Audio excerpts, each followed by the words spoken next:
ભાવનગર ખાતે નવનીતભાઈ બાલદિયાને 25 દિવસ બાદ ન્યાય મળ્યો।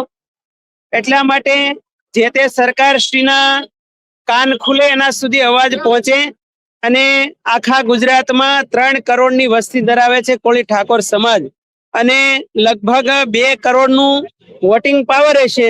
આટલું અનુદાન સરકારશ્રીમાં અને ધર્મ જગતમાં છે, ત્યારે આ સમાજને ભવિષ્યમાં ક્યારે પણ કોઈ પણ ક્ષેત્રે અન્યાય ન થાય એના માટેની આ ન્યાય સભા છે। અચ્છા બાપુ, જે તમે કહ્યું હતું હવે તો જયરાજ આહિરની પોલીસે ધરપકડ પણ કરી લીધી છે, શું હવે આગામી માંગણી હોઈ શકે?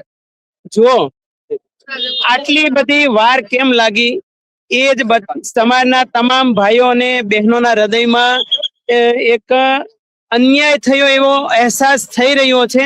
એટલા માટે ભવિષ્યમાં ક્યારેય આવી ભૂલ કોઈ પણ કોળી સમાજના ભાઈ બહેનો ઉપર ન થાય, એટલે એના માટેનો આ જવાબ આપવાનો એક આખી સભાનું આયોજન થયું છે। બાપુ, ખાસ કરીને જો વાત કરવામાં આવે તો પશ્ચિમના ધારાસભ્ય છે, સરકારના પ્રવક્તા છે જીતુ વાઘાણી, તેના વિસ્તારમાં આજે યોજાઈ રહ્યું છે 2027માં કેટલું અઘરું પડશે જીતુ વાઘાણીને જીતવું?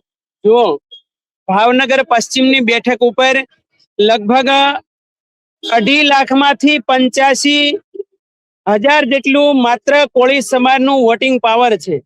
માત્ર કોળી સમાજમાં જો એકતા આવે ને સિંગલ કોઈ ઉમેદવાર આવે ને તો પણ આ સભા છે, આ વિધાનસભા કોળી સમાજના હસ્તગત થાય એવી સમાજના તમામ ભાઈઓની ઈચ્છા છે। જી બાપુ, કોઈ કોળી સમાજના હજી કોઈ નેતાઓ નથી પહોંચ્યા કે નથી પહોંચવાના, એવી પણ વાત છે। જુઓ, 25 દિવસ પછી સરકારશ્રીએ રસ લઈને નવનીતભાઈને ન્યાય અપાવવા પ્રયાસ કર્યો છે, તો એમાંથી સમાજના જે તે નેતાઓ છે એને સંતોષ થયો છે કે ગાંધીનગર બધા મિનિસ્ટરો ધારાસભ્યો ગયા હતા તો ધ્યાન આપ્યું, એટલા માટે બધા સંતોષ છે। પણ સમાજના ભાઈઓ બહેનોને પણ હજુ ક્યાંક એવું લાગે છે કે આખા કોળી સમાજને દોડાવ્યો, 25 દિવસ સુધી દોડાવ્યો છે, તો જે દોડાવનાર વ્યક્તિ કોણ છે એને પણ દોડાવવો જોઈએ, આવી એક ઈચ્છા રહી છે। એટલા માટે આ ન્યાય સભા થઈ રહી છે।